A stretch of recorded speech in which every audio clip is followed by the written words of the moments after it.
Tonight, we uncover a story older than the Bible itself, a tale whispered in clay tablets buried for thousands of years beneath the ruins of forgotten cities. Long before the God of Scripture ruled the heavens, there were three mighty powers who shaped the fate of the ancient world. Marduk the warrior who rose from the chaos. Enlil the stern lord of the sky whose command could shake mountains. Enki the secret keeper whose wisdom flowed like living water. Their rivalries did not just create myths. They carved the foundations of the stories we grew up believing. But these gods were never meant to be remembered. Their temples collapse, their names erased, and their legends quietly replaced by new scriptures and new voices. Yet the echoes remain. In the flood of Noah, you can still hear Enlil's wrath. In the serpent of Eden, you can still feel Enki's forbidden guidance.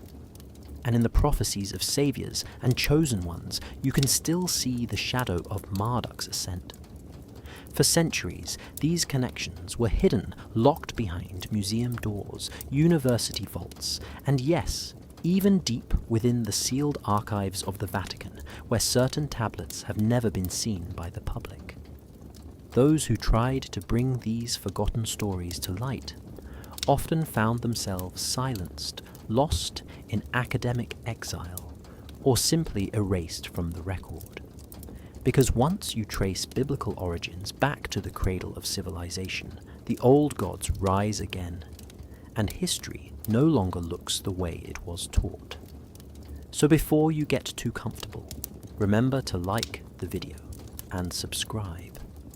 Because tonight, we are not just telling a story. We are stepping into a world where myths become history, gods become rivals, and the truth is far older than anyone ever dared to admit.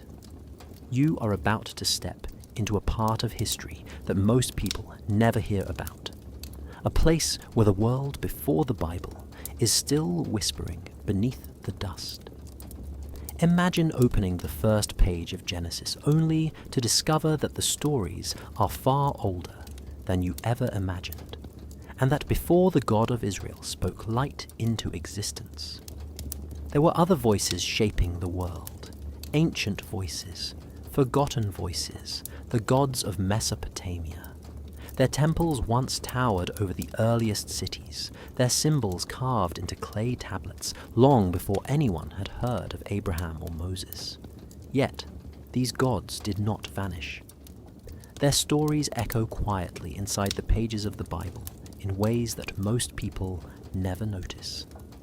It is almost as if the ancient past has been hidden beneath a thin layer of silence, waiting to be uncovered by someone who dares to look a little deeper. Before the world learned the name Yahweh, the people of Mesopotamia worshipped a powerful group of divine beings whose actions shaped floods, kings, cities, and the destiny of all humanity. These gods were not distant or mysterious. They walked among people. They argued. They fought. They made mistakes. They rewarded loyalty and punished defiance. And strangely, many of their stories sound familiar. A paradise garden, a great flood, a serpent of knowledge, even the idea of humans created from clay. Tales that appear in the earliest chapters of Genesis, but existed in Mesopotamia thousands of years before the Bible was written.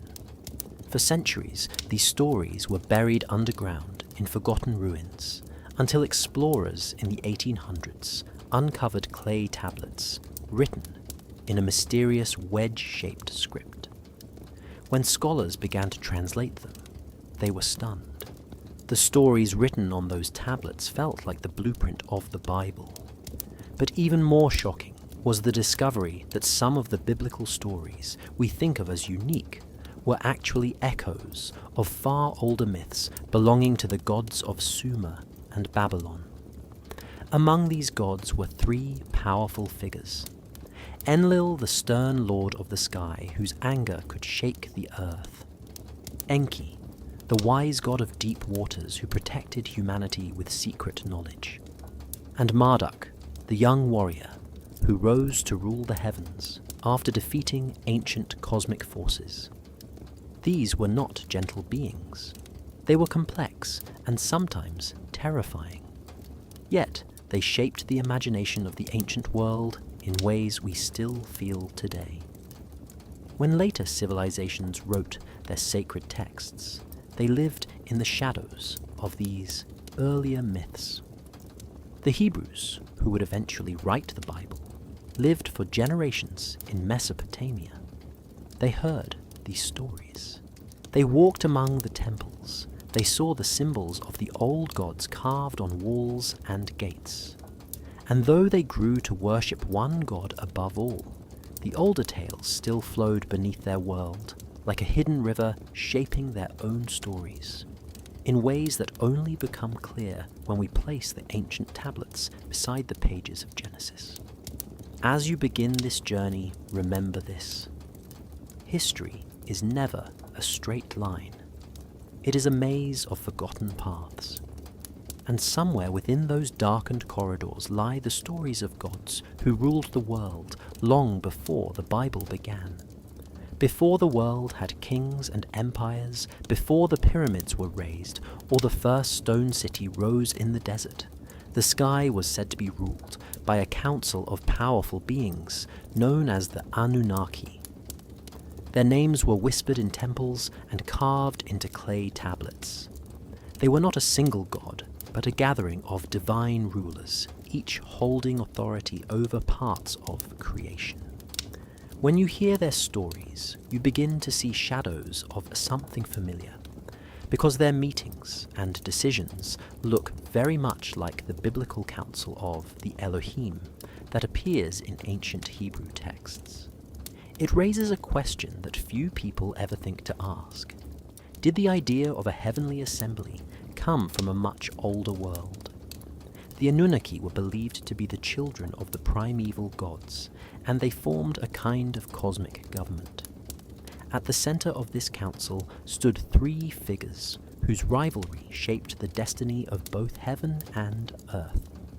Enlil, the stern Sky Lord who ruled with absolute authority. Enki, the clever god of wisdom who used intelligence rather than force. And Marduk, the rising champion of Babylon, whose ambition would soon change the order of the heavens. These three were not just characters in stories. They were symbols of power, conflict, and creation that shaped the beliefs of millions of ancient people. When the council gathered, it was said that the fate of kings, the flow of rivers, the patterns of the stars, and even the lifespan of ordinary people were determined in those meetings. Enlil often demanded strict order and obedience. He believed that humans existed to serve the gods, and he expected the council to support his decisions. Enki, however, saw humans differently. He believed they could be guided and even protected, and he often challenged Enlil's harsher rules. Their tension shaped some of the oldest myths in human history, including stories that later appear in altered form in the Bible. The council was not peaceful. It was filled with debates, arguments, and secret plots. In many tales, Marduk appears as the young force who rises from the background to challenge the older gods.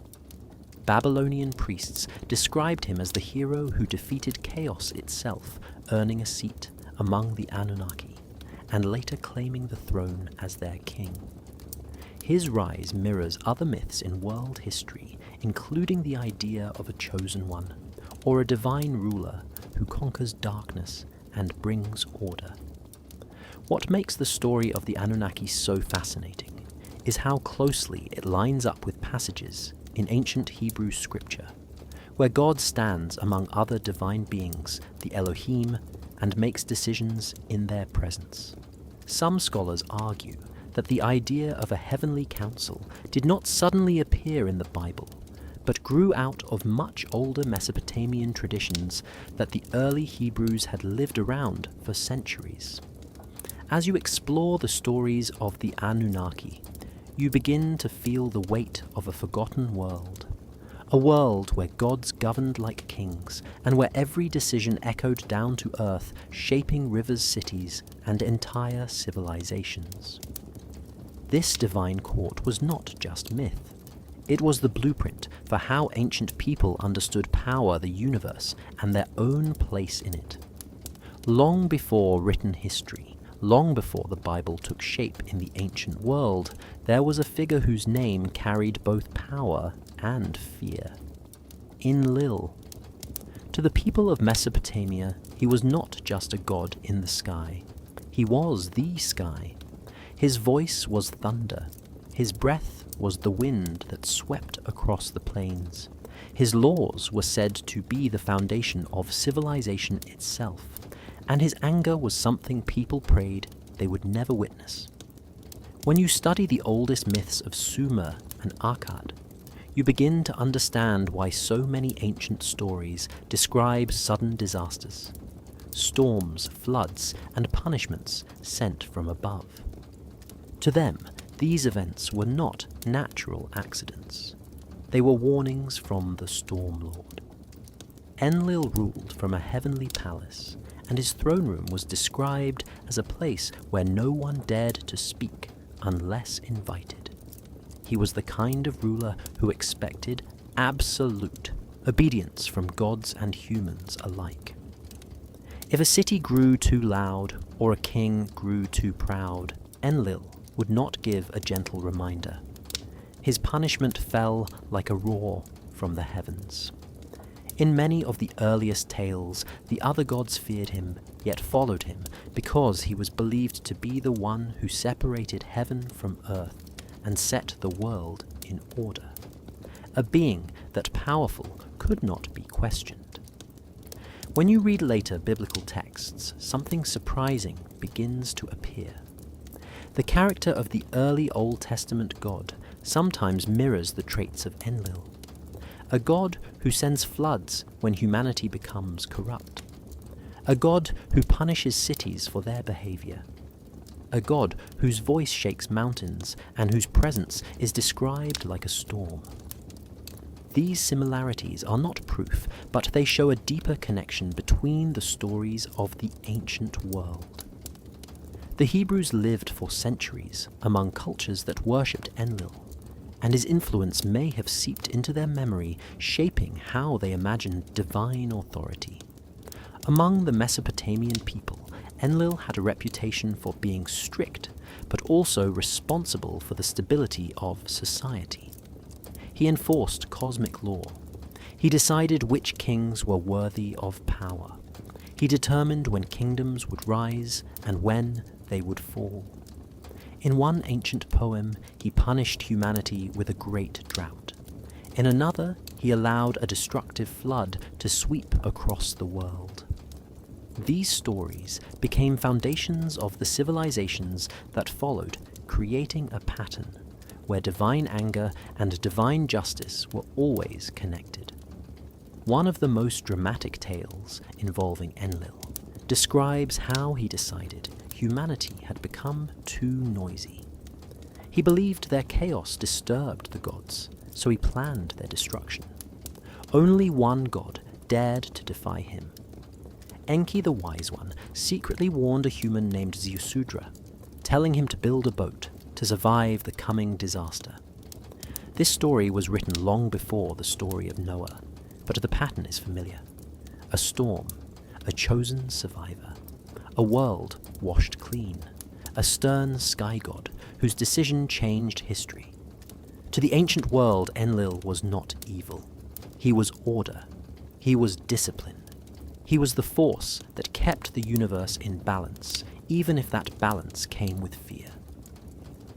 When you understand how deeply his presence shaped early civilization, you begin to see that the roots of many biblical stories reach much farther back than most people realize, into a world ruled not by a single god, but by a council where Enlil sat at the top as the Storm Lord whose power could reshape the world. If Enlil ruled through fear and thunder, then Enki ruled through something far more mysterious. Knowledge, hidden knowledge, secret knowledge. In the oldest cities of Mesopotamia, people believed that beneath the earth lay an endless ocean of fresh water called the Abzu, and deep within that sacred sea lived Enki, the god of wisdom and creation. He was the problem solver of the gods, the one who understood the secrets of life, and the one who often stepped in when the decisions of Enlil became too harsh for humanity to survive. Enki was both a trickster and a teacher, and this strange mix made him one of the most beloved gods of the ancient world. Unlike Enlil, who watched the world from the high sky, Enki moved through it quietly, guiding, shaping, and influencing without calling attention to himself. When the other gods failed to solve a problem, they turned to Enki, because he was the only one who understood the hidden patterns of the universe. Stories describe him as clever and unpredictable, a being who enjoyed bending rules, yet always seemed to be acting for a greater good. There are myths where he outsmarts rivals with quick thinking, and others where he protects humanity, even when it risks angering the entire divine council. One of the most famous stories tells how Enki saved humanity from a disaster planned by Enlil. When Enlil decided people were too loud and must be wiped out by a great flood, Enki quietly whispered the truth to a single man named Ziusudra. He told him to build a massive boat to survive the waters that were coming. This tale is older than the story of Noah, but the theme is the same. A wise being warns a chosen person. A great flood sweeps across the earth. Humanity survives because someone dared to listen to forbidden knowledge. In this story, Enki is the protector, the one who values life, even when the sky god does not. Enki was also believed to be the source of the arts sciences, music, and writing. When humans needed laws, he helped shape them. When cities needed guidance, he inspired rulers through dreams and visions. Some stories even describe him creating humans out of clay, not as slaves, but as partners who could learn and grow. This stands in sharp contrast to Enlil's view that humans existed only to serve the gods. Enki saw potential, where Enlil saw disorder, and that difference became the heart of their eternal rivalry. Many scholars see echoes of Enki in certain biblical characters, especially the serpent in the Garden of Eden. In the ancient tales, Enki often appears in serpent form or uses serpents as symbols of wisdom and transformation. The idea of a being offering humans knowledge that a higher god wants to keep hidden appears in both Mesopotamian myths and the early chapters of Genesis. The serpent becomes the teacher. The forbidden fruit becomes the path to awareness. The punishment becomes the price of truth. But unlike the serpent in the Bible, Enki is not seen as evil. He is seen as necessary. He represents the spark of human curiosity that refuses to die the part of us that wants to understand how the world works and why. He is the voice that whispers, there is more to this story. When you look at the world through the eyes of the ancient Mesopotamians, you begin to understand why Enki was so important. He was the god who stood between humanity and destruction, the one who believed humans deserved a chance to grow, even when the sky thundered with anger. In the ancient world, power was not quietly handed down. It was seized, earned, proven in battles that shaped both heaven and earth. That is why the rise of Marduk stands out as one of the most dramatic stories ever told in Mesopotamian myth. Long before his name became tied to the greatness of Babylon, he was a young god with sharp instincts and a courage that none of the older gods expected. His story is about ambition, destiny, and the moment when a single figure steps out of the shadows to change everything. The tale begins with a threat that terrified even the Anunnaki. A monstrous force known as Tiamat had awakened from the depths of the cosmic sea, furious at the younger gods who had broken the old order. None of the older gods dared to face her. Not Enlil with all his power, not Enki with all his wisdom. The heavens trembled as her storm winds tore through creation.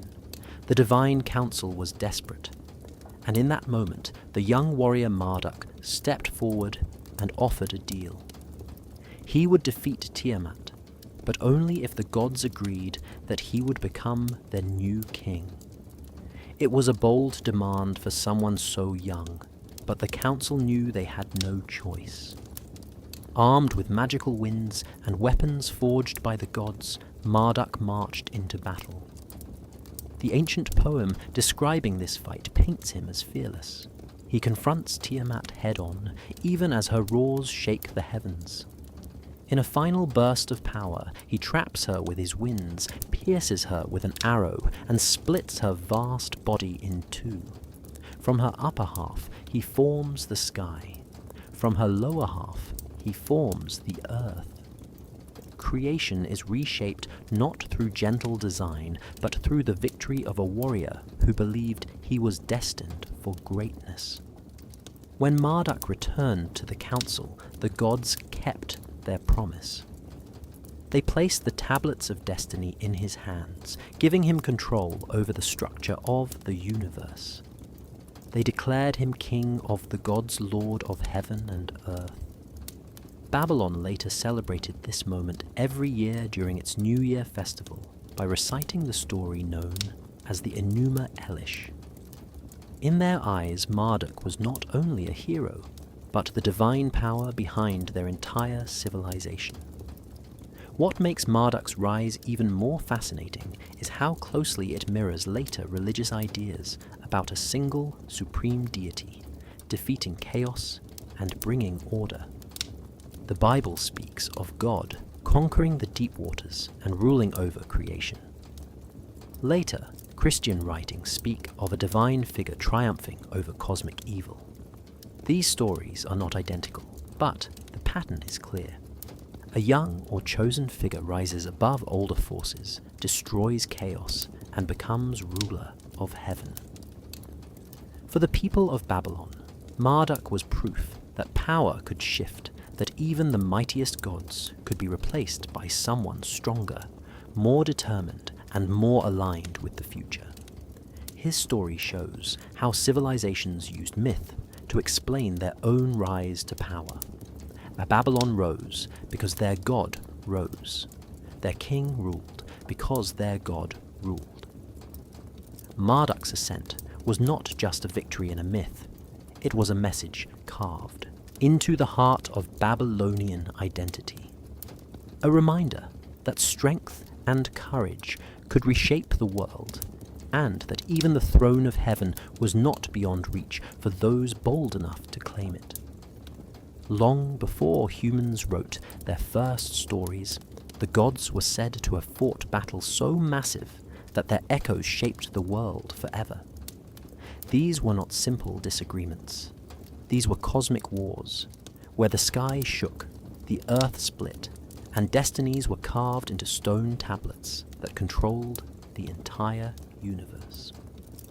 When you explore the ancient Mesopotamian texts, you begin to understand why so many later religions, including the Bible and even the Book of Revelation, describe wars in heaven. They were not inventing the idea, they were remembering it. In the myths of Sumer and Babylon, the gods did not always live in harmony. Power shifted, alliances formed and shattered. Younger gods challenged the old.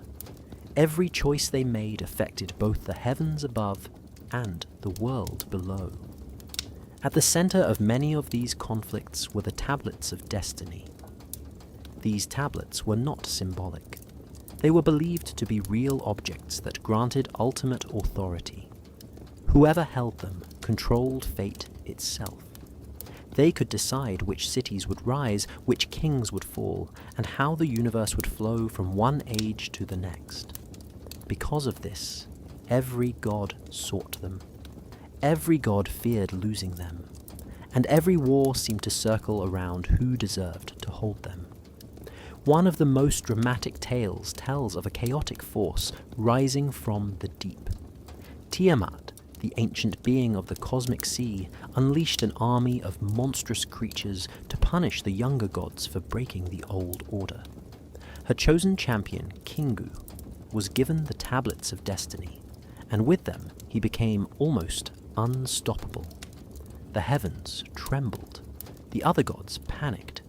Creation itself was in danger of being torn apart. In this moment, the young warrior, Marduk, stepped forward offering to challenge Tiamat, but only if the gods would grant him the throne if he won. His victory and the defeat of Tiamat became the turning point of Mesopotamian myth. But this was only one war among many. In other stories, gods rebelled against Enlil himself, causing chaos across the cosmos. In some tales, Enki used his wisdom to avoid open conflict, tricking dangerous rivals and shifting the balance through clever plans. The gods were not perfect beings. They made mistakes. They acted from pride, jealousy, ambition, and fear. Their battles were reflections of human struggles, but magnified to a cosmic level. What makes these stories even more fascinating is how they echo in later religious traditions. The Bible speaks of a war in heaven, where a powerful being challenges the authority of God and is cast down. Revelation describes a final cosmic battle between forces of light and darkness shaking the sky and the earth. These themes did not begin in Jerusalem or Rome. They began in the ancient lands of Mesopotamia, where people already believed that heaven itself had once been a battlefield. The War of the Gods was more than myth. It was the ancient explanation for why the world was sometimes peaceful and sometimes chaotic. If storms tore across the plains, people believed the gods were fighting. If rulers rose and fell, it was because the tablets of destiny had changed hands. These stories gave meaning to a world that often felt unpredictable. They told people that even if they couldn't see the battles above them, they were living in the aftermath of decisions made in the divine council. When you read these myths today, you begin to feel something deeper. The sense that ancient humanity inherited memories of cosmic conflict stories passed down through generations, until they became the foundation for the way civilizations understood good and evil order and chaos, and the endless struggle between forces far greater than themselves. In the beginning, the gods didn't create humans out of love or curiosity. They created humans because they needed workers. At least that is what the ancient Mesopotamian stories tell us. According to these myths, the gods grew tired of maintaining the world they had shaped. They were exhausted from digging rivers, building cities, and managing the constant demands of creation. Their solution was simple: make a new species to carry the burden, a servant species. And this choice would set the stage for one of the oldest conflicts between Enlil and Enki. Enlil was the first to push the idea forward. As ruler of the sky, and the one who demanded strict order, he believed the lower beings should serve the higher ones. To him, humans were tools shaped for labor. Their purpose was to follow commands, work the fields, and maintain the temples.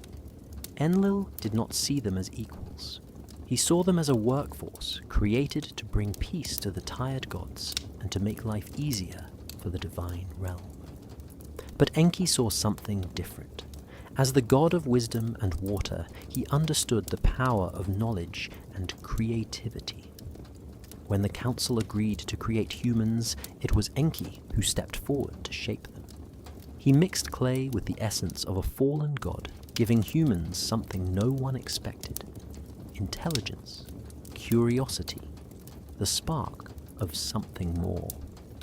Humans were supposed to be simple, but Enki made them capable of growth. He made them capable of asking questions. This single act put Enlil and Enki on opposite sides of history. When the humans began to speak, think, and create, Enlil grew frustrated. They were developing too fast. They were learning too much. They were becoming something far greater than the servant beings he had imagined. Enki, however, was pleased. He believed humanity could rise beyond its purpose. He encouraged their progress, teaching them skills like farming, building, and writing. Every lesson he gave away was considered forbidden knowledge, and every new ability humans gained pushed Enlil closer to anger. The tension between these two gods eventually shaped the stories we later see reflected in the early chapters of the Bible.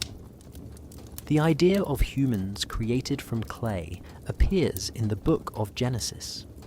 The concept of forbidden knowledge and the danger of humans learning too much appears in the story of the Garden of Eden. In the Mesopotamian version, the one who offers knowledge is not a serpent, but Enki himself, the god who wants humans to awaken. When Enlil noticed humanity growing in number, he sent droughts, plagues, and disasters to reduce their population. He feared they were becoming too strong, too independent. Enki secretly protected them, each time bending rules to keep humanity alive. By the time Enlil decided to erase them entirely with a flood, Enki was the one who warned a chosen human to build a vessel and survive. That moment marked the first major rebellion against the order of heaven, and showed that the fate of humanity rested not on obedience, but on the courage to seek truth. To the ancient people, these stories explained why human life felt caught between obedience and curiosity, between fear of divine punishment and the desire to understand the world. Humans were not accidents. They were creations shaped by a conflict between control and freedom. And even today you can still feel that ancient struggle inside every question humanity asks. Long before the book of Genesis described a perfect garden where the first humans walked with innocence, there was another paradise spoken of in the ancient world. The Sumerians called it Dilmun. It was a place untouched by sickness or death, a land where the sun always rose in purity and where nothing harmful or dark could enter. To them, Dilmun was not a dream, but the very birthplace of creation. And at the center of this paradise stood Enki, the god of wisdom, whose actions would echo thousands of years later in the story of Eden. Dilmun was not like the noisy cities of Mesopotamia. It was quiet, peaceful, and overflowing with fresh water that flowed from the depths of the earth. According to the myth, Enki visited this sacred land and blessed it with life. He caused its rivers to rush, its gardens to bloom, and its empty fields to fill with fruit. In a world filled with harsh deserts and unpredictable floods, Dilmun became the symbol of what humanity always longed for: a world without suffering. But this paradise also marked the beginning of a deeper story. According to the ancient tablets, Enki created a companion goddess named Ninhursag, and together they shaped the life of Dilmun. Yet, when Enki tasted the forbidden plants that grew there, he became sick and cried out in pain. Ninhursag healed him by creating gods for each part of his wounded body. This strange tale might sound distant from the Garden of Eden, but something about it feels familiar. A perfect garden, a forbidden act, the consequences that follow, and the idea that knowledge, even when gained by accident, can change the world. The similarities become even clearer when we look at how both stories describe the first paradise. The Garden of Eden's, watered by 4 rivers, one of which is named the Euphrates. The land of Dilmun is described as lying near the same region. In Eden, the first humans are placed in a garden shaped by God. In the Sumerian myth, Enki personally prepares Dilmun, bringing water plants and life into perfect harmony. In both stories, paradise is linked to creation purity and a moment before everything changed. Another connection appears in the theme of forbidden knowledge. In the Bible, the serpent offers Adam and Eve the chance to know good and evil, something they were told to avoid. In the Sumerian story, it is Enki himself who consumes plants that were not meant for him. Plants that unlock new knowledge, but also bring danger. This idea of wisdom that comes with a cost runs through both myths, suggesting they may share a common origin deep in the ancient past. For the people of Mesopotamia, Dilmun was more than a myth. It was the memory of a time when the world felt safe and whole before fear and struggle entered human life. When the Hebrews later wrote the story of Eden, they carried with them centuries of tales from the lands they once lived among. It is no surprise that echoes of Dilmun appear in the Bible almost like shadows of a story told long before. When we place these ancient tales side by side, Eden does not seem like a completely new idea. It seems like the continuation of a much older memory, a memory of a paradise shaped by a God who understood the power of creation and the danger of forbidden knowledge. And in that ancient world, before Adam and Eve, before the serpent and the fall, the first paradise had already bloomed in the land the Sumerians called Dilmun. When most people think of the fall of man, they picture a garden, a forbidden tree, and a mysterious serpent offering knowledge that humans were not meant to have. But this idea did not begin in the Bible. It began thousands of years earlier in the myths of Mesopotamia, where 2 powerful gods, Enlil and Enki, shaped the destiny of humanity. And when we look closer at these stories, something surprising appears. The serpent who offers knowledge in Genesis behaves a lot like Enki, while the god who forbids humans from learning resembles Enlil.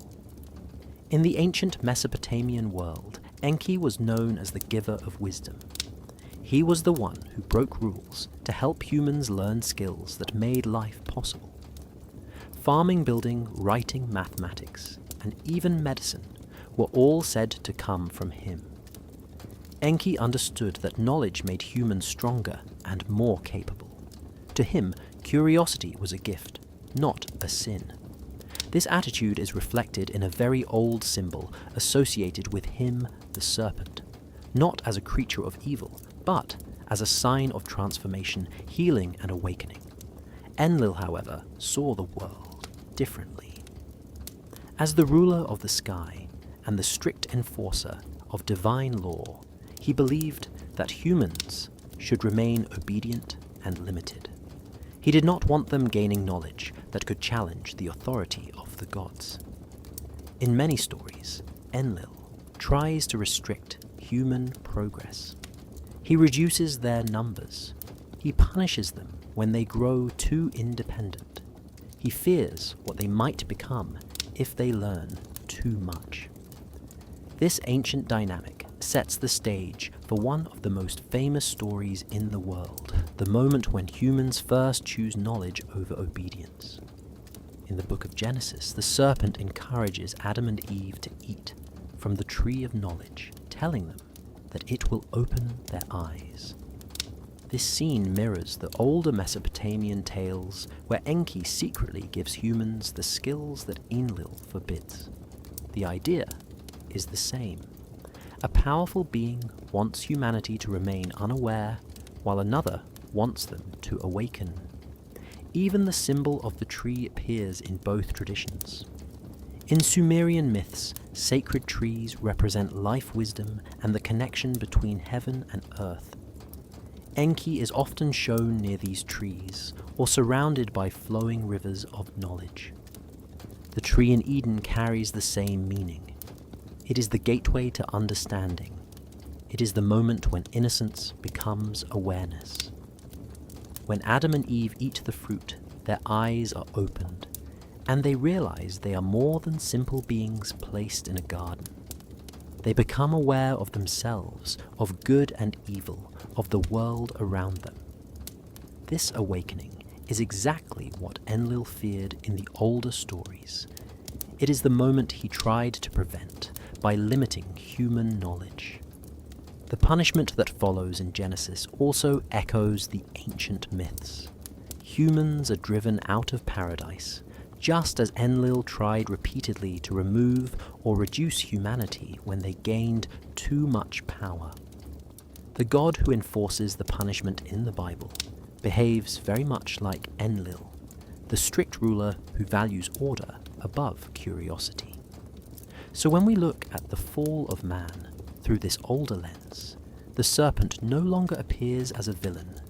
He becomes a symbol of Enki, the god who wanted humans to grow.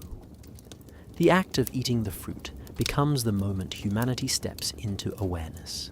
The fall becomes an awakening, and the garden becomes the place where two ancient forces, control and freedom, collide. What the Bible presents as a sin, the older stories present as a choice. And hidden behind that choice is a question that humanity still wrestles with today. Is knowledge dangerous, or is it the path that leads us to become who we were meant to be? There is a moment hidden within the early pages of the Bible that almost feels out of place. It speaks of the sons of God who came down to the daughters of men, and from this strange union came beings known as the Nephilim, giants, heroes, men of renown. The story is brief and mysterious, but it echoes something far older found deep in the myths of Mesopotamia. In those ancient tales, the gods did not remain distant in the heavens. They walked among humans, chose mates from them, and produced offspring who existed between worlds. These hybrid beings were powerful, feared, and often seen as a threat to both heaven and earth. To understand how this idea formed, we must return to the conflict between Enlil and Enki. While Enlil sought to control humanity by limiting their knowledge and restricting their lives, Enki often pushed in the opposite direction, helping humans rise above the role they were given. This difference extended even to the creation of mixed beings. In several Mesopotamian stories, divine beings known as the Igigi grew tired of their work and rebelled against the Anunnaki. To solve this unrest, the gods created humans, but some of the divine watched humans with fascination and desire. They saw in them something new, something unpredictable, and soon they began to cross the boundaries set by the council. The children born from these unions were unlike anything the world had seen. They had the strength of gods, but the instincts of humans. They were celebrated as warriors, yet feared as monsters. Some were said to have ruled ancient cities. Others wandered the land, causing fear wherever they went. Their existence created tension within the heavens because their power challenged the balance the gods wanted to maintain. These beings appear again and again under different names in different myths, yet their presence always signals a time when the divine and human worlds collided in ways that felt dangerous. When the Hebrews later wrote about the Nephilim, they were not inventing a new idea. They were remembering a story that had already existed for thousands of years. The difference was that in the Bible, the unions were described as forbidden. The sons of God stepped outside their place and caused chaos on earth.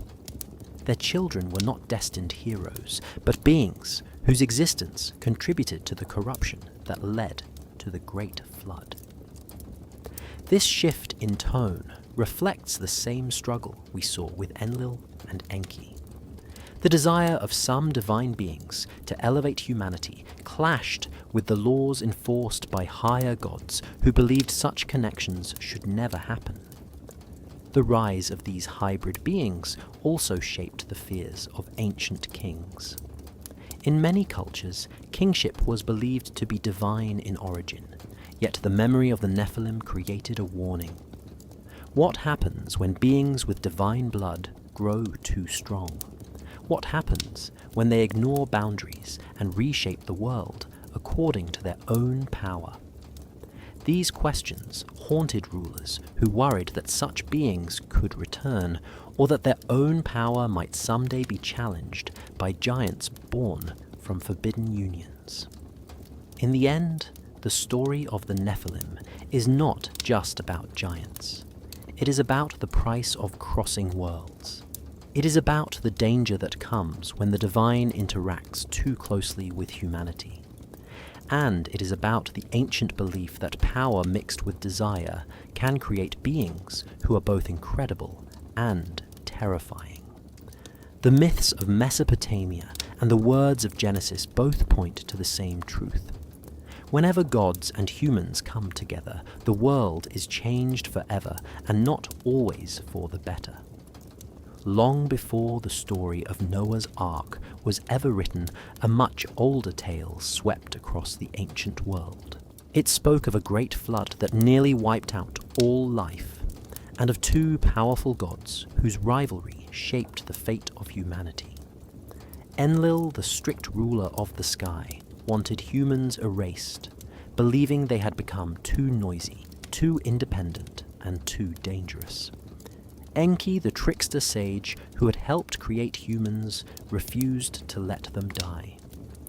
Between these two gods, a secret war was fought, a war of silence warnings and forbidden knowledge. According to the ancient tablets, humanity had grown in number and strength. They built cities, farmed land, and raised families. To Enlil, this growth was a threat. He believed humans were stepping beyond their place, gaining knowledge faster than expected, and challenging the boundaries set for them. As their numbers increased, the noise of humanity rose to the heavens, frustrating Enlil so deeply that he decided the world needed to be cleansed. His solution was final: a flood that would wash away every human being, leaving the earth quiet again. Enlil did not want the other gods interfering, so he made them swear an oath of secrecy. No warnings, no help, no escape for anyone. The decision was made in the divine council, far from human ears.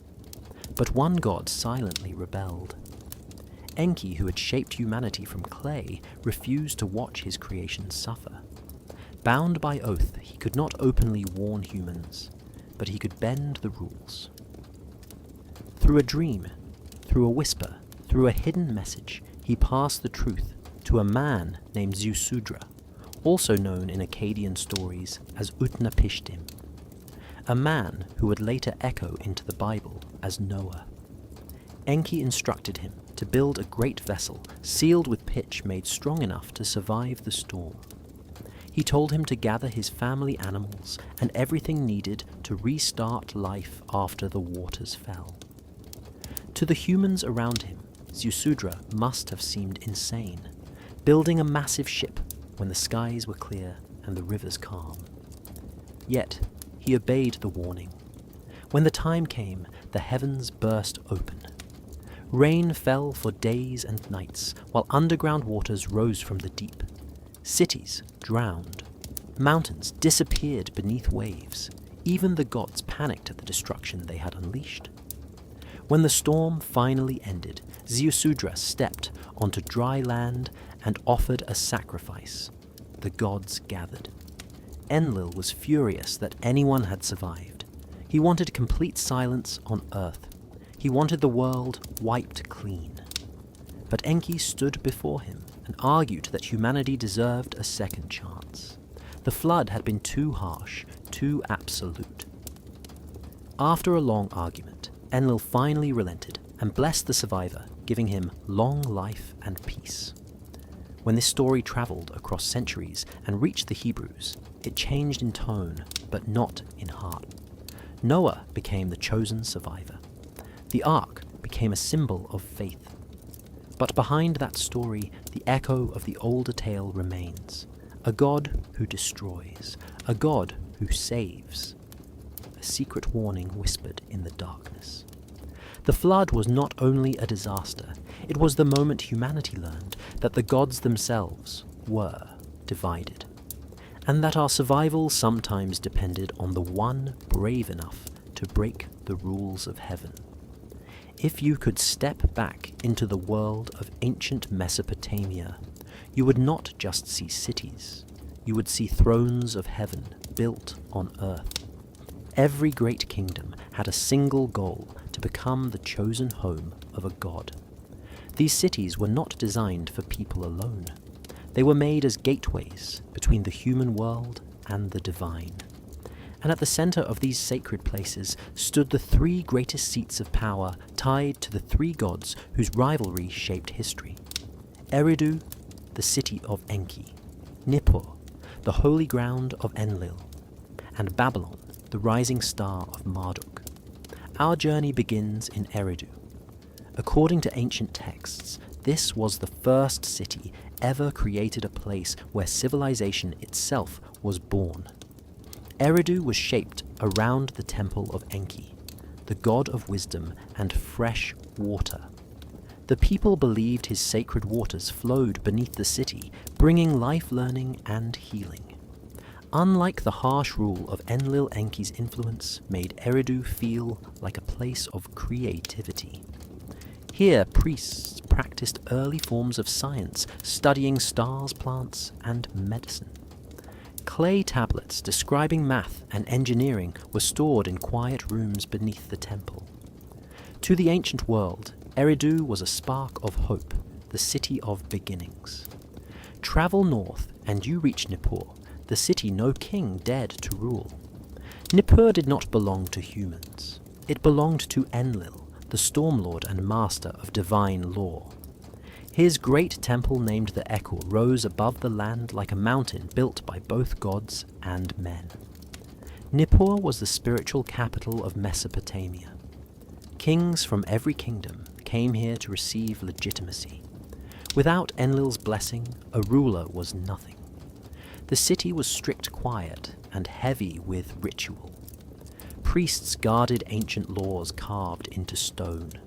They studied omens, read the winds, and followed ceremonies that shaped the destiny of entire empires. Nippur was feared and respected, the heart of divine authority. But everything changed when a new power rose in the east. Babylon, a city once small and unimportant, transformed into the home of Marduk. As Babylon grew, so did the legend of its patron god. Marduk was young, ambitious, and unstoppable. Soon, his temple tower, the famous ziggurat, known as the house of the foundation of heaven and earth, dominated the skyline. Priests claimed it connected the heavens with the ground below a cosmic bridge, where gods descended to earth. Under Marduk's rule, Babylon became the political and religious center of the entire region. Laws were written, knowledge was gathered, and kings declared that the age of Marduk had begun. Each city reflected the nature of its god. Eridu encouraged learning, Nippur enforced order, Babylon sought power and destiny. And these differences shaped how ancient people understood the world around them. When storms struck, they blamed Enlil. When rivers healed the land, they praised Enki. When kings conquered new territories, they honored Marduk. To the ancient world, these gods did not live far away. They were present in the streets' temples and laws of their cities. In these places, myth and reality blended so deeply that people believed the gods walked beside them. And in a way they did, because the cities built in their honor still echo with their stories thousands of years later. When we hear the name Abraham, most of us picture a lone Hebrew patriarch wandering through deserts, guided only by the voice of the one true God. But the world Abraham lived in was far more crowded, far older, and filled with gods whose names echoed through temples, cities, and myths long before the Bible was ever written. Abraham was born in a land where every river, every mountain, and every star in the sky was believed to belong to a god. And those gods were not the quiet, distant figures we imagine today. They were Enlil, Enki, Marduk, and dozens of others whose stories shaped the world Abraham walked through. According to the book of Genesis, Abraham came from a place called Ur, a major city in southern Mesopotamia. This was a world ruled not by kings alone, but by divine powers whose temples stood at the heart of every city. In Ur, the chief god was the moon deity Nana, but the people also worshipped Enki, the lord of water and wisdom. They honored Enlil, the stern god of the wind, whose decisions could raise empires or destroy them. They recognized Marduk, whose power was rising fast in neighboring Babylon. To Abraham, these gods were not myths. They were part of daily life, carved into walls, sung in prayers, and honored through festivals that shaped the rhythm of each year. This raises an interesting question. If Abraham came from a world filled with the old Mesopotamian gods, how much of their influence shaped early Hebrew belief? The answer becomes clear when we place the stories side by side.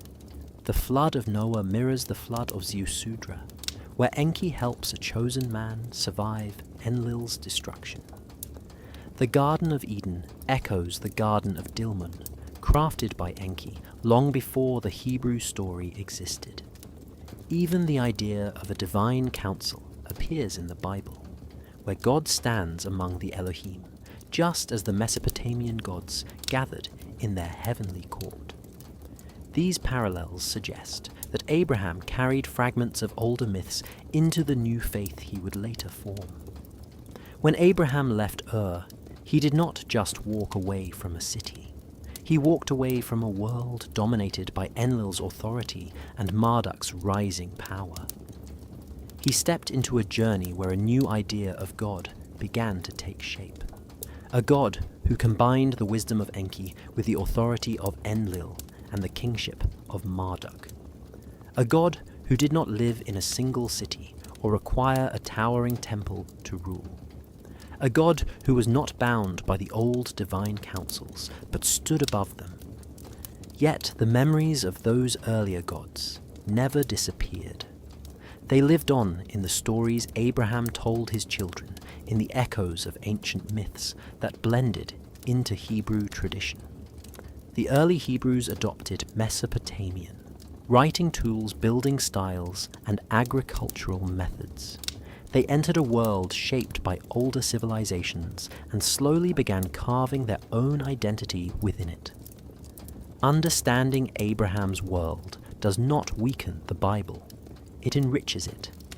It shows that the roots of the Hebrew faith grew from soil filled with ancient stories, wisdom, and memories stretching back thousands of years. Abraham did not walk alone. He walked through the shadows of forgotten gods, carrying with him the first spark of a belief that would one day reshape the world. If you place the story of Moses beside the story of Sargon of Akkad, something strange happens. The two tales line up almost perfectly, like reflections of each other, across 1,000 years of history. Both speak of a baby, placed in a basket, sealed with pitch and set afloat on a river. Both describe a child, discovered and raised by someone of higher status. Both tell of a boy destined to rise up and change the world. And yet, one story is known from the Bible, while the other comes from ancient Mesopotamia, written long before Moses ever appeared in Scripture. These similarities raise a question that many never think to ask. Why do these two lives look the same? Sargon lived around the time historians call the third millennium, before the Common Era. His rise was legendary. According to the tale, his mother was a priestess who could not keep him because of the rules of her temple. She placed him in a basket and set him upon the Euphrates. The river carried him to a gardener who raised him until he grew strong enough to become king. This story was carved onto clay tablets and recited in royal courts, reminding everyone that Sargon was chosen by destiny itself. Centuries later, the book of Exodus describes Moses in almost the same way. A Hebrew baby placed in a basket by his mother to escape a deadly order. A river carrying him to safety. A woman of high status discovering him and raising him in a palace. Moses too would become a leader, chosen not by chance, but by divine purpose. Two children born into danger, saved by water, and raised for greatness. It is hard not to wonder how two stories separated by so much time can match so closely. One explanation is that the Hebrews carried memories of Mesopotamian culture with them. Abraham came from Mesopotamia. The Israelites lived in Babylon during the exile. Their stories did not rise in isolation, but grew from a world filled with ancient myths echoing across generations. It is possible that the tale of Sargon was well known and respected, and that its structure served as a template for other stories about chosen leaders. In ancient cultures, water often symbolized rebirth. Rivers were believed to carry the will of the gods. A child saved from water was not just lucky, but marked for something greater. Another idea is that myths were used to validate power. Sargon used his birth story to prove his right to rule. A hero who survives the river must be protected by the gods. When the story of Moses took shape, it carried the same message. This was not an ordinary man. He was chosen from birth, saved for a purpose, destined to stand against kings. Understanding these mirrored stories does not erase the power of Moses. Instead, it shows how ancient people used familiar symbols to express something sacred. A leader born in danger, a child rescued by fate, a life shaped by the hands of heaven. In the end, both Sargon and Moses became figures who changed the course of nations. Their stories remind us that myths are not just tales. They are pathways through which cultures remember the past and explain why certain people rise to greatness. When most people hear the story of the Tower of Babel, they imagine a group of humans building a giant tower only for God to stop them by confusing their languages. But the deeper you look into history, the more the story begins to resemble something older, something rooted in the heart of Babylon itself. A place where kings and priests believed they could reach the home of the gods. A place ruled by Marduk, the young deity who rose to become king of heaven and earth. The Tower of Babel was more than a tower. It was a symbol of ambition, a symbol of power, and a symbol of a civilization trying to touch the sky. The city of Babylon was unlike any other city in the ancient world. It was a place of enormous pride and cosmic importance. Its rulers believed their city was the very center of the universe, chosen by Marduk himself. At the heart of Babylon stood a massive structure called a ziggurat, a stepped temple that rose high above the plains. This was not a simple building. It was a bridge between heaven and earth, a place where gods were believed to descend. The The greatest of these was called the House of the Foundation of Heaven and Earth. To the people of Babylon, this enormous tower was the staircase of the gods. When the Bible speaks of people building a tower that reached the heavens, it is describing something the Hebrews had seen with their own eyes. They had lived in Babylon during the exile. They had walked through its enormous gates and stared up at its towering ziggurat. To them, the tower was not just a story. It was a memory of a real structure, a symbol of a city trying to rise into the sky. But the question remains. Why did the builders of Babel want to reach heaven? The answer lies in the rise of Marduk. In Babylonian myth, Marduk defeated the ancient gods and claimed the tablets of destiny. He set laws for the cosmos and demanded that Babylon be his sacred home. The building of massive temples and towers was seen as a way to honor him and strengthen his rule. To build higher was to move closer to Marduk himself. It was cosmic loyalty turned into stone. The Bible tells the tale differently. It describes people building the tower out of pride, wanting to make a name for themselves. God descends, sees the tower, and decides to scatter them. He confuses their languages and stops the project. But when this story is compared to the older myths, a different picture appears. In Babylon, the gods encourage people to build. They wanted the towers, they wanted the rituals, they wanted the worship. The only time a god becomes angry is when a different deity feels threatened by the rising power of another. Some scholars believe the Tower of Babel story may reflect a conflict between the god of the Hebrews and the rising cult of Marduk. To the Hebrews, Babylon represented arrogance and false power. To Babylon, it represented destiny. Two worlds, two beliefs, two visions of the heavens collided in a single towering symbol. The Tower of Babel was never just about bricks. It was about ambition, identity, and the human desire to reach the realm of the divine. Babylon tried to climb upward. The Bible warns of the price. And somewhere in the space between those two stories hides the truth of a civilization that dared to rise higher than any before it. High on a mountain wrapped in thunder and silence, Moses climbed toward a moment that would define entire nations. There he received 2 stone tablets carved not by human hands, but by a divine force. On these tablets were laws that would shape the identity of the Hebrews for generations. To many, this moment stands unmatched in history. But when we step back and look at the world, Moses came from a different story rises to the surface. A story of heavenly tablets far older than the 10 Commandments. Tablets that determined the fate of God's kings and every living being. Long before Moses climbed Mount Sinai, the people of Mesopotamia believed in something called the Tablets of Destiny. In ancient myths, the Tablets of Destiny were not just symbols. They were objects of unimaginable power.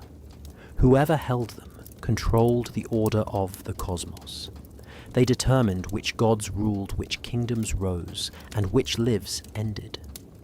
The tablets could decide the future of the world with a single command.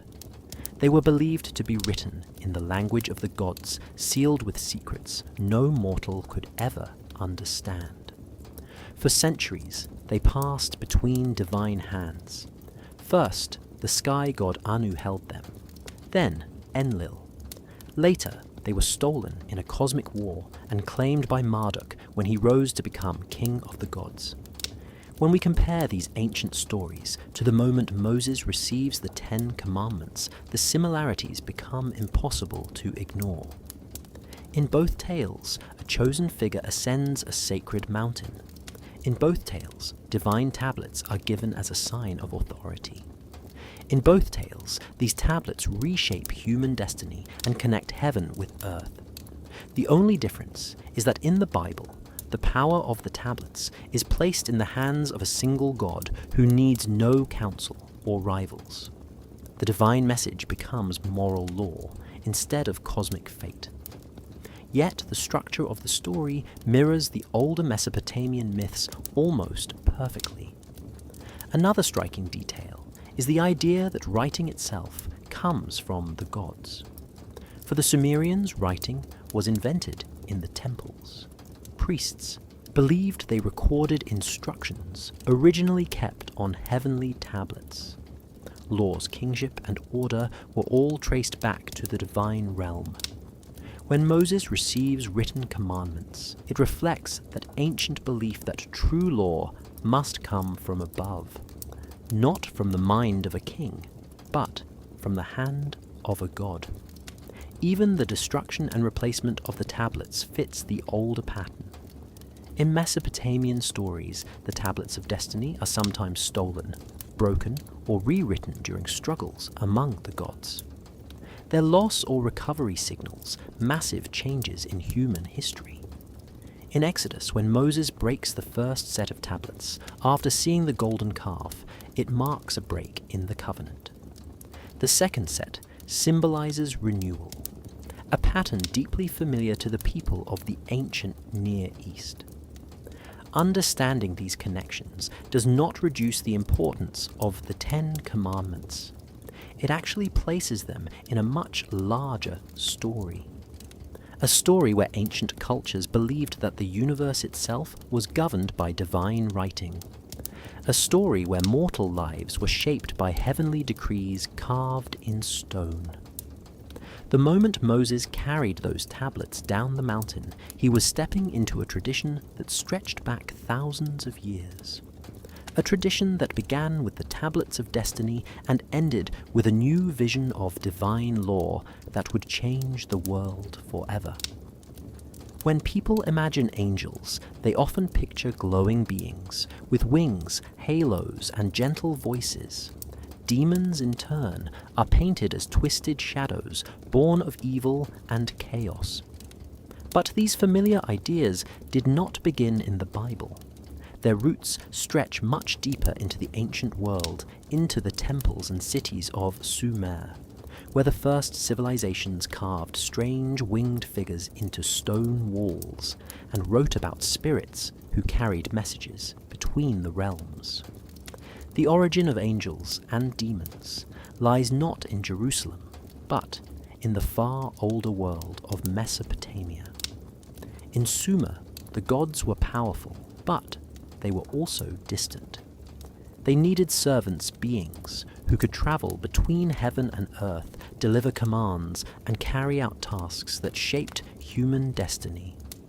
These beings were known as the Anunnaki and the Igigi. Some stood as attendants to major gods. Others acted as watchers, guardians, and enforcers. Their descriptions match what later cultures would call angels. They moved with speed. They obeyed higher powers. They appeared in visions and dreams. They were not worshipped, but feared, respected, and invoked in rituals. Among these beings were figures known as messengers. One of the most famous was a deity named Ninshibur, servant of Inanna, who delivered her commands across heaven and earth. In later stories, the role of divine messenger became the hallmark of angels in the Bible. Angels, like Gabriel and Michael, act in the same way, delivering warnings, guiding chosen individuals, and appearing during moments of crisis. The very idea of a heavenly messenger can be traced to the Sumerian belief that gods never acted alone. They always sent agents to carry out their will. But just as the ancient world had divine messengers, it also had darker spirits. Mesopotamian demons were not always evil. Some protected people from disease. Others punished wrongdoing. But a few were truly feared, such as Pazuzu, a terrifying figure with wings, claws, and the face of a lion. These beings were believed to stalk the night, bringing sickness, nightmares, or misfortune. Their images were carved on amulets and buried beneath thresholds to keep danger away. When the Hebrews lived in Babylon during the exile, they encountered these ideas daily. They saw statues of winged beings guarding palace gates. They heard stories of spirits who delivered messages from the heavens. They learned about demons blamed for illness and strange dreams. These ideas slowly entered their writings, shaping what would later become Hebrew angelology. The watchers mentioned in the Book of Daniel, the fallen beings in the Book of Enoch, and even the angels who visit Abraham, all bear the marks of older Mesopotamian beliefs. The wings often shown on angels come directly from Assyrian art, where protective spirits were carved with enormous feathered wings to symbolize their speed and power. The idea of demons whispering temptation or causing harm mirrors Sumerian beliefs, where certain spirits influenced human thoughts. Even the division between good and evil angels reflects ancient struggles between competing divine beings. In the end, the angels and demons we know today did not appear out of nowhere. They evolved from a world filled with god spirits and guardians, where every corner of life was touched by the supernatural. The Hebrews did not invent these beings. They inherited them, reshaped them, and gave them new meaning. And through their stories, these ancient Sumerian messengers still walk beside humanity, carrying echoes of a world long forgotten, but never truly gone. When the armies of Babylon swept into Jerusalem in the 6th century, before the Common Era, the world of the Hebrews changed forever. Their temple fell, their leaders were taken captive, and thousands were forced to march east into the land of their conquerors. But what looked like defeat on the surface became one of the most important turning points in their history. In Babylon, the Hebrews did not just face exile. They faced a world filled with stories, older and grander than anything they had heard before. And in that world, they began shaping the texts that would one day become the Bible. To walk through Babylon in those days was to step into a city unlike any other. Its walls were massive, its gates decorated with shining blue tiles and roaring lions. At the center stood the towering ziggurat, the house of the foundation of heaven and earth. Priests of Marduk, the supreme god of Babylon, filled the temple courts reciting hymns that told of cosmic battles and divine councils. To the Hebrews, these stories must have felt strangely familiar. They spoke of a great flood, a serpent of wisdom, a creation shaped from chaos, and a king of the gods who rose to rule the skies. The exiles listened, watched, and learned. Many of them were scribes, educated men who understood the power of stories. In Babylon, they encountered myths carved into clay tablets that were already thousands of years old. These tablets contained the epic of Gilgamesh, the story of Atrahasis, and the Enuma Elish, the tale of Marduk's rise to power. As the Hebrews heard these older legends, they began to compare them with the stories they carried from home. The connections were impossible to ignore. It was during this period that many scholars believe the Hebrews began gathering, editing, and shaping their own sacred writings. The familiar structure of Genesis, the order of creation, the flood narrative, and the rising conflict between divine beings all reflect ideas present in the Mesopotamian myths. But the Hebrews did something remarkable. They took these ancient themes and transformed them into a new vision of the divine. Instead of many gods battling for power, they wrote of one god standing alone above creation. Instead of kings rising by destiny, they crafted a story where justice and covenant mattered more than strength. Meanwhile, the priests of Babylon continued performing rituals that displayed the glory of Marduk. During the New Year festival, they reenacted the creation story where Marduk defeated the chaotic sea goddess and shaped the world from her remains.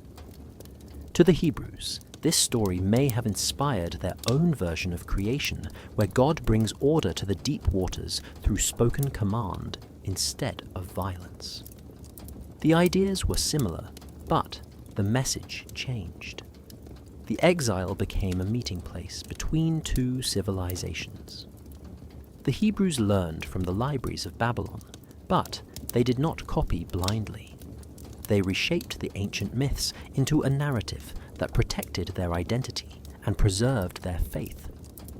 What Babylon meant for domination became the birthplace of a scripture that would influence the world for thousands of years.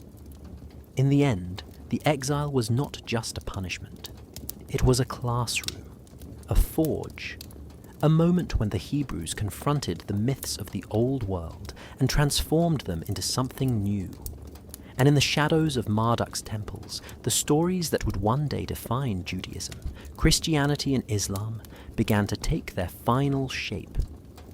When people read the earliest books of the Bible, they often feel an unmistakable presence, a God who is powerful, fierce, and unbending.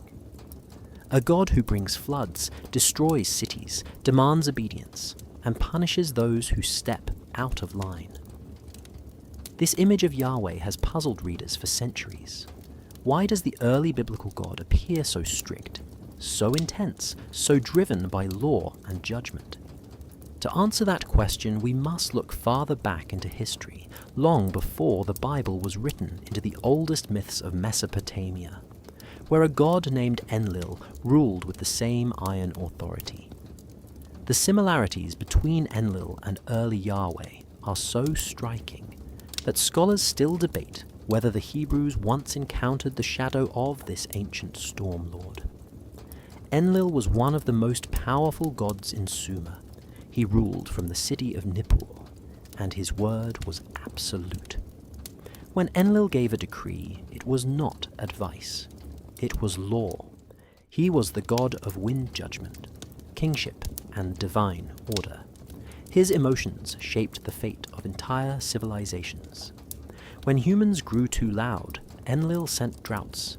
When they grew too clever, he punished them.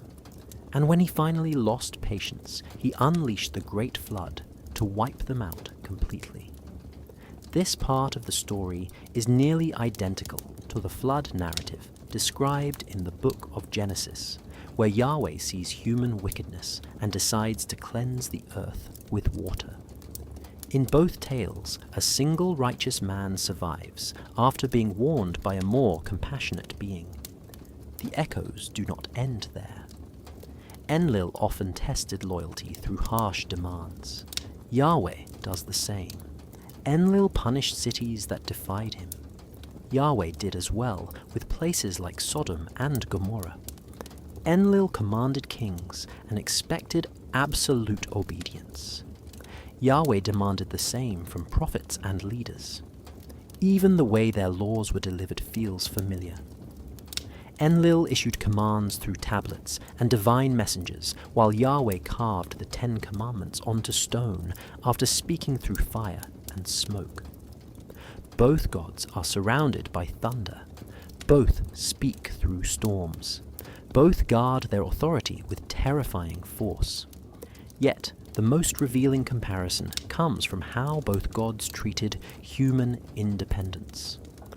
Enlil believed humans should remain limited. They served the gods, and nothing more. When they gained knowledge or power, he struck them down.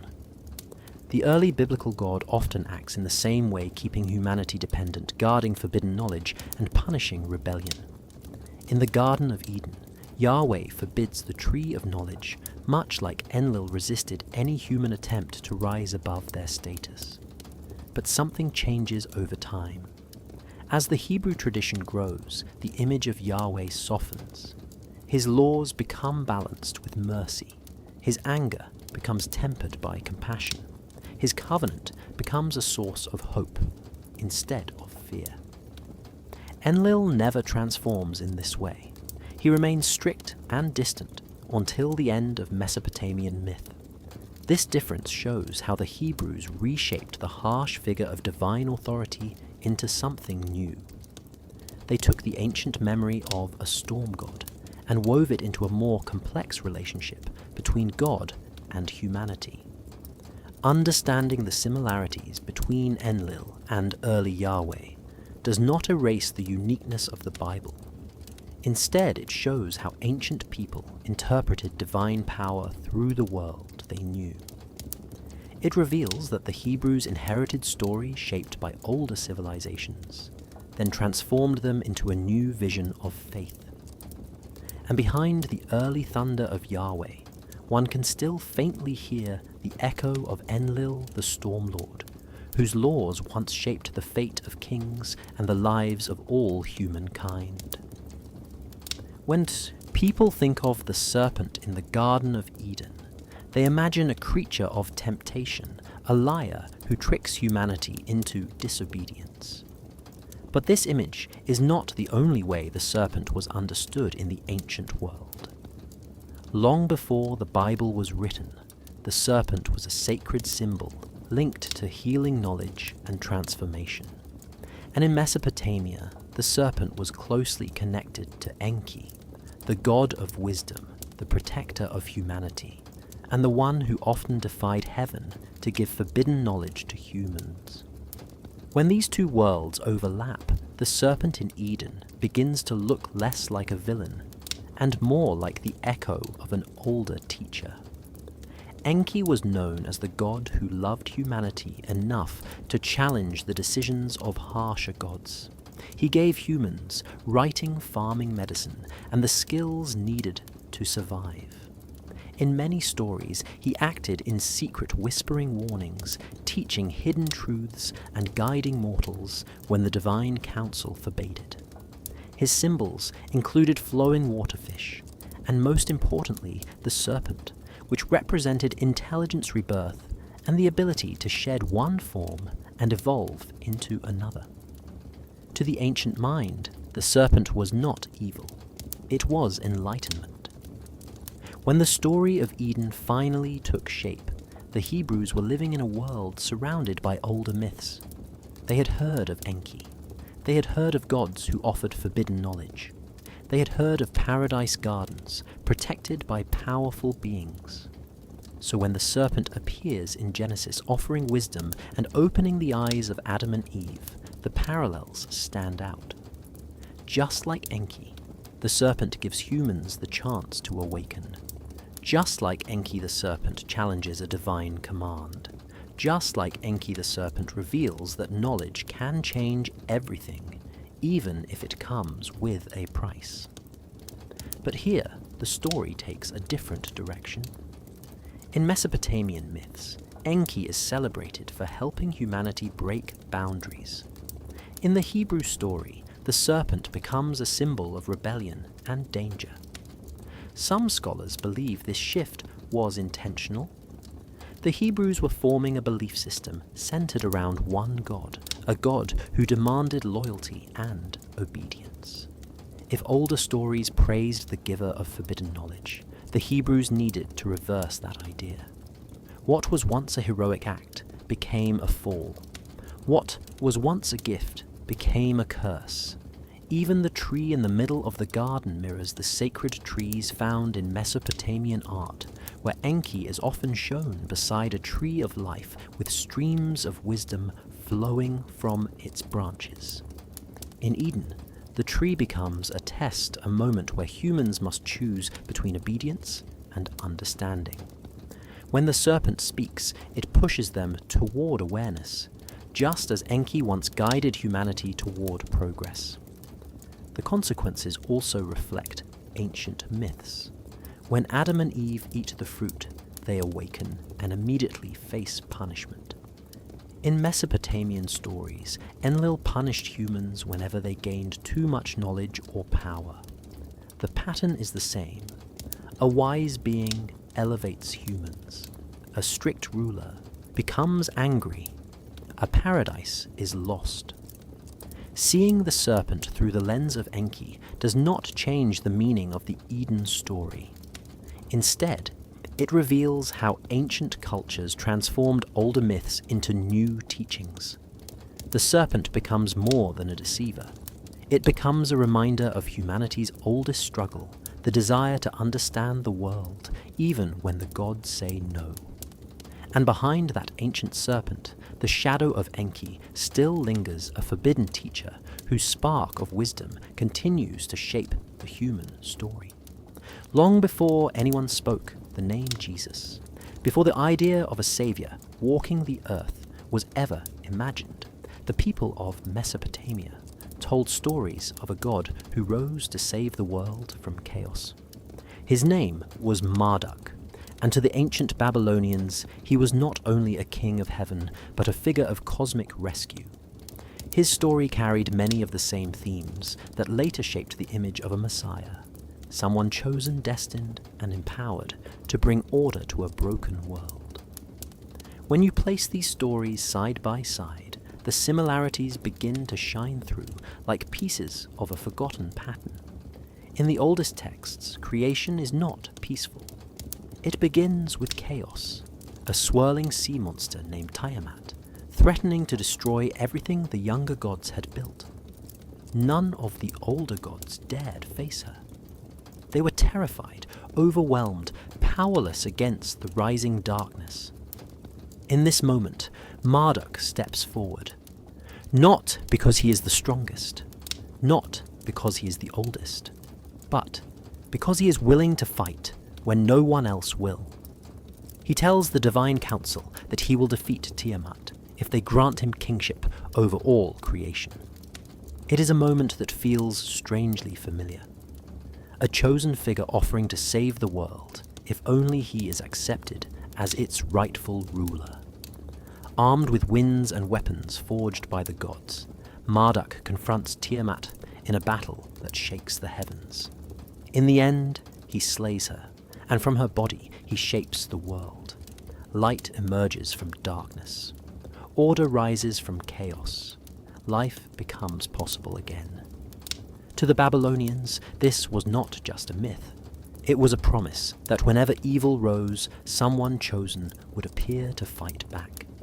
A savior that restores balance. A hero with divine backing. The pattern continues when we look at how Marduk interacts with humanity. After his victory, he does not rule from a distance. He becomes the protector of Babylon, guiding kings, showing mercy, and defending the weak from cosmic forces. Every new year, the Babylonians reenacted his story, calling on him to keep chaos away for another year. To them, Marduk was the one who held evil at bay, who defeated the darkness so humanity could live in peace. This echoes the later idea of a Messiah who battles spiritual forces to bring salvation to the world. Even the language used to praise Marduk sounds familiar. He is called the shepherd of his people, the Lord of lords, the one who speaks and the world obeys. He judges the wicked. He lifts up the humble. He brings justice. Many of these titles appear, centuries later, in descriptions of the Messiah, spoken by prophets, and eventually applied to Jesus in the New Testament. It does not mean the stories are the same, but it shows how ancient cultures shared patterns of hope, longing, and divine rescue. When the Hebrews lived in Babylon during the exile, they heard these stories often. They saw Marduk honored as the one who saved creation.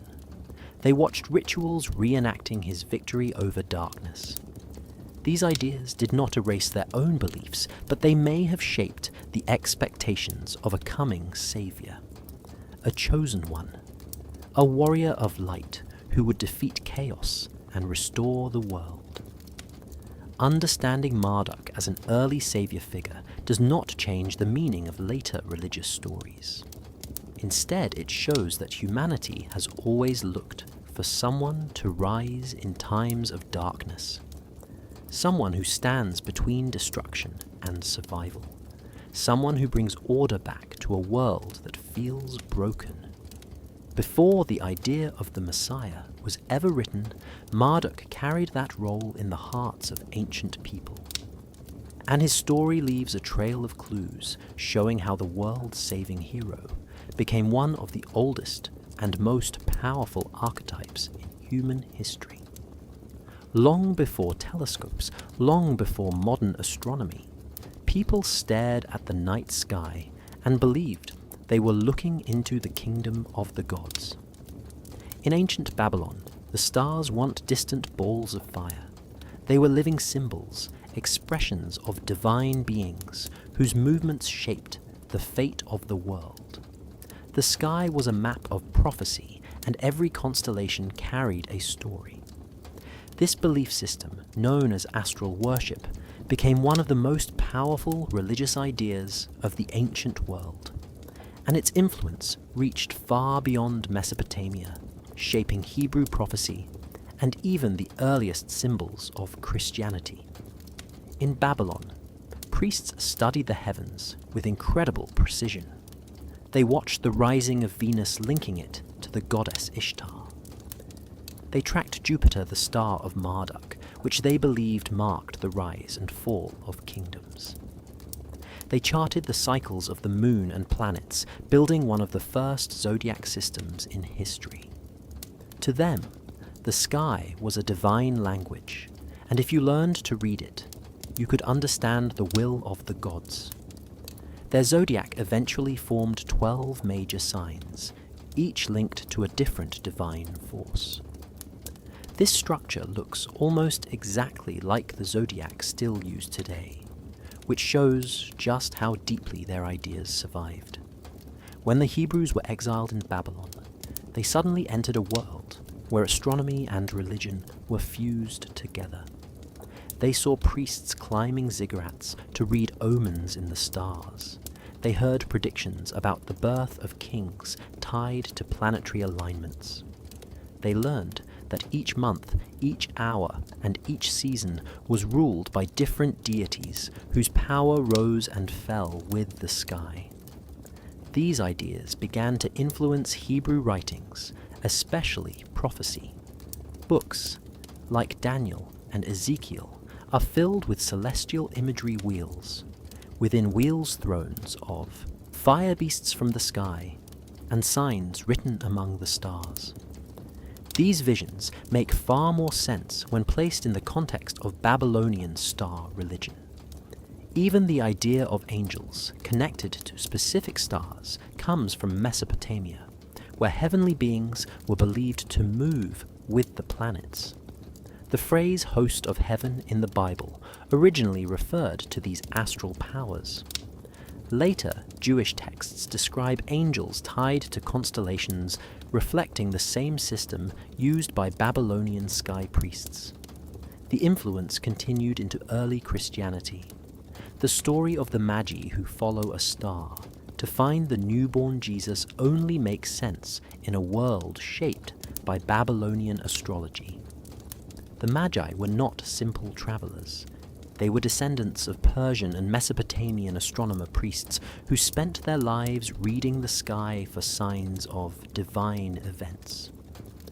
When they said a king had been born because of a star, they were using the ancient zodiacal logic that had guided their culture for centuries.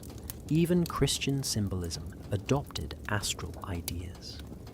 The 12 disciples mirror the 12 signs of the zodiac.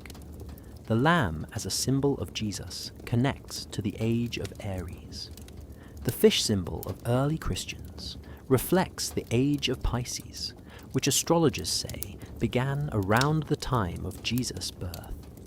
These connections do not mean Christianity was copied from astrology, but they show how ancient sky belief shaped the world that Christianity entered. To the people of Babylon, the heavens were alive. Every star carried a message. Every constellation told a story of gods fighting, loving, guiding, and ruling. And as these ideas spread across the Near East, they blended into the prophecies and symbols that would shape the world's major religions.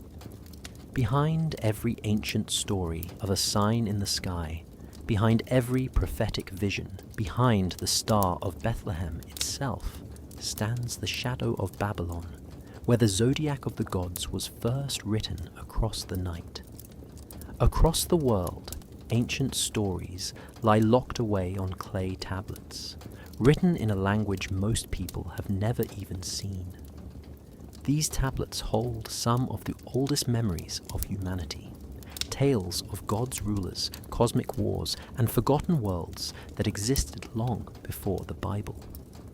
Many of these tablets have been discovered, but thousands more remain sealed, hidden, or stored out of sight. Some sit in museum basements covered in dust. Others rest in private collections, never studied. And some, according to researchers, may even be held by powerful institutions that choose not to reveal their contents. Among those institutions, the Vatican Library often becomes the center of speculation. The Vatican holds one of the largest collections of ancient texts on the planet. Many were gathered during the early centuries of Christianity, when the Church sought to preserve knowledge, but also to control which stories shaped the future. Over time, rumors began to form about certain shelves in the library that contain untranslated cuneiform tablets, texts from Babylon, Sumer, and Assyria. These tablets may never have been made public because their stories challenge the traditional narrative about where certain biblical ideas came from. If ancient peoples told tales of a flood, a paradise garden, a forbidden tree, or a cosmic savior long before scripture was written, it raises questions that some institutions prefer not to discuss. But the Vatican is not the only place where knowledge disappears. In the early 20th century, many cuneiform tablets were taken by explorers who sold them on the black market. Some were broken and scattered. Others vanished into wealthy private collections. A number of tablets recovered from Iraq after the war in 2003 were stolen before scholars could read them. These tablets may have contained unknown myths, new versions of familiar stories, or lost histories that connect the world of the Bible to the world of the Anunnaki. What we do know is that the tablets already translated have changed everything. They revealed that the story of the flood was written in the Epic of Gilgamesh long before Noah. They showed that Eden reflected Dilmun, and that the Serpent of Wisdom existed long before Genesis. They uncovered tales of divine councils, battles for heaven, and heavenly tablets of authority. If these discoveries came from a fraction of the material found, imagine what lies in the thousands of tablets still unread. Some scholars believe that certain texts were never published because they describe the gods in ways that challenge modern religion. Stories where divine beings resemble teachers instead of rulers. Stories where humanity is created for labor. Stories where forbidden knowledge is encouraged by one god and punished by another. These tales reveal a world where faith was shaped by fear, curiosity, power, and secrecy. Whether or not the Vatican hides anything, the truth is that humanity still knows only a small piece of its ancient past. Every tablet translated opens another door, showing how much has been forgotten or edited over time. And every sealed tablet suggests that somewhere hidden in the shade of archives and vaults are stories that once explained the universe to the first civilizations. Stories that may still reshape how we understand our origins. Behind the locked shelves, behind security doors, behind centuries of silence, the lost tablets wait. And with them waits a version of history the world has not yet been allowed to see. Across the modern world, something strange is happening. Ancient gods forgotten for thousands of years are returning not in temples or sacrifices, but in curiosity questions and quiet awakenings. Names like Enki, Enlil, and Marduk, once buried beneath sand and silence, are now spoken in documentaries, books, and online discussions. It is as if the oldest stories on Earth are pushing their way back into the light, demanding to be remembered. And maybe this sudden return is not an accident. Maybe it is a sign that the past was never truly gone, only hidden. For centuries, the tales of Mesopotamia slept beneath ruins along the rivers of the Tigris and Euphrates. When their tablets were finally dug up in the 1800s, the world was shocked to discover stories that felt familiar.